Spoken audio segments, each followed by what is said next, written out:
To answer any questions that anyone might have really briefly before we, or not briefly, if you have questions, that's great, before we head over to the bookstore for the line. So if anyone has anything that's not like super spoilery, Yeah.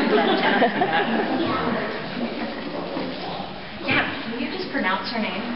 Yeah, it's Cassius. Cassius? So it's like if you read Julius Caesar and there's the character Cassius, that's how I always remember. But yeah, it's tricky. However you want to pronounce it, it's fine.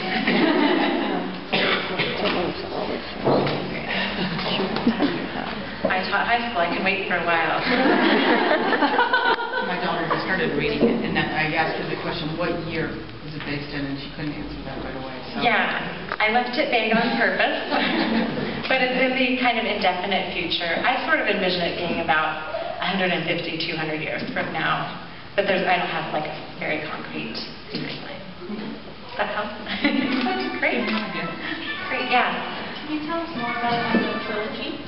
Yeah, so I wrote the book as a standalone, and it had the same ending it does now, and sometimes people think it's a cliffhanger ending, and I never thought it was. I mean, I always thought there was potential for more, but I felt like the evolution of the character had come to where I needed it to be for the story to end. But I always thought it would be great to write a second book.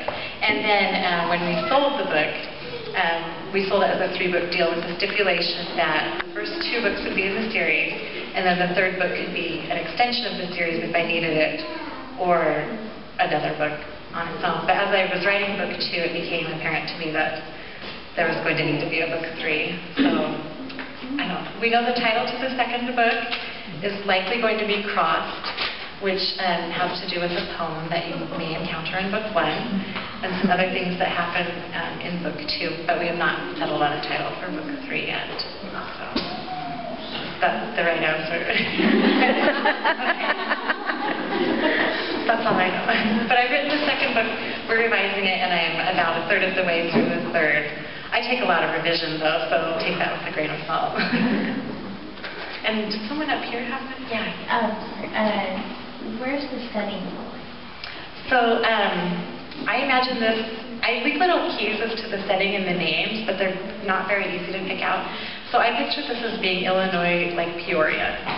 So Oria province is named after, like not specifically Peoria, but kind of that like Midwest area. And the geography you can probably tell is not, there's a little hill, but there's not a lot of topography. So the second book will take place largely in Southern Utah. So I'm pretty excited about that. That's where I'm from. And my brothers had to answer a lot of questions about fish and native plants. Appreciated that.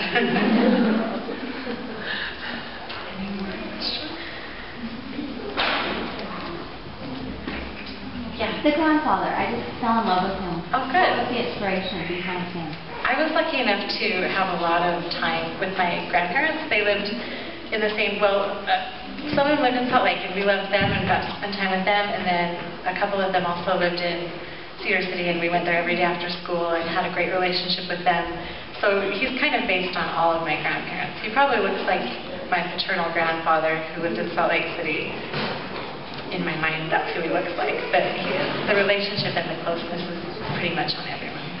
And I feel like that's something that we don't have as much, all of us, and I feel very lucky to have had.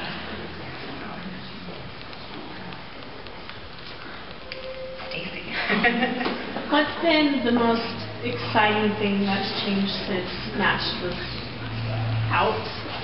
Oh, it's all been really exciting and surprising. I mean, I've been overwhelmed and excited by a lot of it, but honestly this, like having a book signing that people actually come to it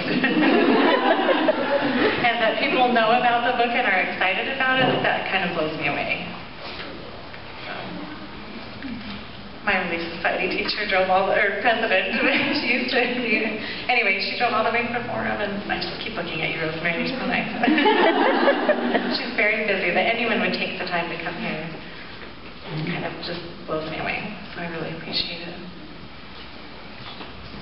Yeah. So I hear that Disney has picked up the movie rights. And how much involvement do you get to have? It really depends on the screenwriters. So we kind of don't know yet until we start working together, and that's something you have to sort of be comfortable with when you sign away the movie rights. Is I may or may not have a lot of feedback on it, but I felt really comfortable with the people who were producing it and felt like they would do a great job. But yeah, I have spoken with the people involved, and we'll see how much more of that takes place, but they've been great. I'm very happy with them so far.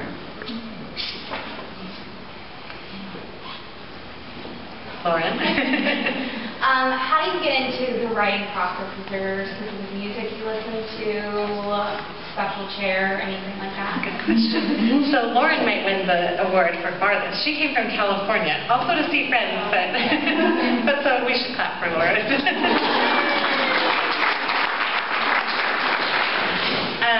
Yeah, so I can't really draft with music because I find myself paying too much attention to the song. But I like to listen to a couple of songs before I get started because usually my writing process is, okay, Scott's got everyone upstairs. They're still screaming. I can't concentrate. And so I need to put something in and listen to a few songs before I stop thinking about dishes and what could be transpiring upstairs with bedtime because I'm hearing a lot of noise. So it helps to kind of get in the mood. To listen to a few things. And then often when I'm editing, I listen to, like I'll have a playlist of stuff I'll put together, and then I'll listen to the music while I'm editing to kind of keep me in the right mood. But mostly it's just sitting in a chair in the basement that's kind of tucked away and cold and getting it done. There's no magic formula, but that's a great question. You know I'll be asking for that playlist. Yeah, I'll get it to you. That would be great. Yeah. Do ideas come to you like all the time throughout the day, and you have to jot them down somewhere? And what do you do when you just jot them down? Yeah, I keep a notebook on every level of the house because I'm lazy, and also a notebook in my purse. And then if something happens because I don't know if other authors have found this. I keep looking at Elena. Maybe she'll tell us. Like, if I think I'm going to keep it, like there's no way I could forget this idea, I always forget it. I never hang on to anything, and I don't know what's wrong with me. But if I write it down, I can keep it. So I do jot a lot of things down. But also, I get a lot of ideas when I'm running. I don't know if that also happens, like exercising or being outside. And so then I just have to think it the whole time, and it gets kind of monotonous, or it's lost by the end of the run. So Rosemary's probably see me running down the street looking really worried. Like, I'm going to lose it before I get home. Yeah, well, I was just wondering if there was something different about this book. You had published previous books, but was there something different about this book that made you want to switch publishers or do it differently? Yeah, so mostly it was the genre. It was just from the start. I talked with Chris Schobinger, who was my marketing director, who's fantastic and has nurtured a lot of careers, including Brandon Mull, and he was like, it's just not right for us. And he was very encouraging about it, though. I think it's a great project. You should shop it elsewhere. That was really scary, but that was kind of the catalyst for it, was just knowing it wasn't a good fit for them, but still wanting to tell the story. Like, I didn't want to write anything else. So I thought, well, let's give it a try. I really liked publishing for Deseret Book, and would never rule out going back, but did feel like I want to write this book right now. So that was why it changed. Yeah, that's great. How many people did you send it to before somebody picked it up? Like agents? Yeah. I don't know how many there were. There were a lot. So I think I ended up querying about 25 agents total, and 18 rejected the book, and I think 7 offered representation. And my fastest rejection was within half an hour. I sent the email query, and half an hour later he had rejected it. And I had queried in 2004, I queried Yearbook for a long time, probably 50 agents, and nobody picked it up. So I knew I had to get better. And Deseret Book didn't just pick it up either. I had to do 3 rounds of revision before they wanted it. So it was clearly not in the shape I thought it was in. Okay, I have a question. Yeah. So, obviously you didn't have to wait very long, but when you were on Desert, did you have a gut feeling that it was going to sell, or were you still really worried that it wouldn't? Because I know, like I talked to you before you went on commission, you were nervous, but I never did ask you, like, while you were on submission for the whole, like, 2.5 minutes that you didn't know how to do. Were you know, did you have like a gut feeling like, I think this is going to work? Or were you just totally like, this is not going to work, and then surprised that you got it? Both. Like, I had a lot of confidence in my agent. I felt like she was doing a very smart submission. So when I say, like, I was nervous and I didn't think it would sell, I don't want that to reflect on her because I did have absolute confidence in her. But I also felt like, how could this happen? I've been wanting it so long. It's never happened before. I was surprised still. And I was really nervous. Yeah. Yeah. When the agents had it and everything, how long did you wait? I mean, how long did they have it sold before they told you what they were going to do with it? Whether they were going to offer or not? Yeah, like... we sent it out on, and this is unusual, we sent it out on Friday and had decided which offer to accept by the Friday following. That's with your agent? That was editors. She has that agent. Oh, with my agent? Sorry. Yeah, when she had submitted it, sorry. That was with editors. With my agent, how long did she have it? Well, yeah, because you said you have representatives from others too. Did they have it for longer? How long? No, it was just all sort of random. Like, some people had had it for 2 months, some people had had it for 2 weeks. Okay. As far as agents go. Yeah, sorry. That first answer I gave was about editors. That was confusing.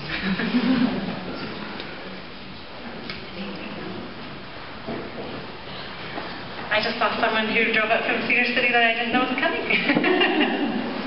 Hi, Miriam. Yeah. When you would get requests for revision, well, I assume that you did have to revise, right? How did you handle, were there ever like tasks that they gave you that you felt like were too big and that you weren't going to be able to pull it off, or that they kept saying, no, this isn't right, and how did you handle that? I sort of assumed that they knew more than I did because I was such a rookie. So there were a few suggestions that my editor made. Is that what you're asking me about? Either agent or editor. I went with the agent that I felt like had the suggestions that felt most right to me. But there were a lot of, they all had different suggestions. And when we were talking to editors, same thing. So in the end, I went with the ones that didn't sound the easiest fix, but like, yeah, I can see, I didn't know how to do it, but I could see that it needed to happen. So, yeah, it was hard, but also you kind of can feel like, I know it would be better if I did this, or I don't know if it would be better, but I could try that. And so one suggestion that my editor made I didn't like at all, but I thought I should still try just in case, and I ended up loving it. So, yeah. One thing at BEA this year, you were really well represented. Was that something that was written into your contract, or is that something that they just decided? Like, I've noticed that, like, you and Infinite Days and, like, The Duff, and, you know, there were just some titles that really stood out at BEA. And I was like, how did she work that into there? So that's like, it's just, so the publishers all submit to BEA. I don't know what panel it is, but, like, to the Book Expo American panel. They're titles that they think are buzzworthy, and then BEA picks those. Oh, okay. So that was kind of exciting for me and for my publisher because they submitted the book, but so did a lot of other people, and then they just pick what they think sounds exciting. And that's why we got to be on the different panels and stuff, is BEA chooses. And that's what happened.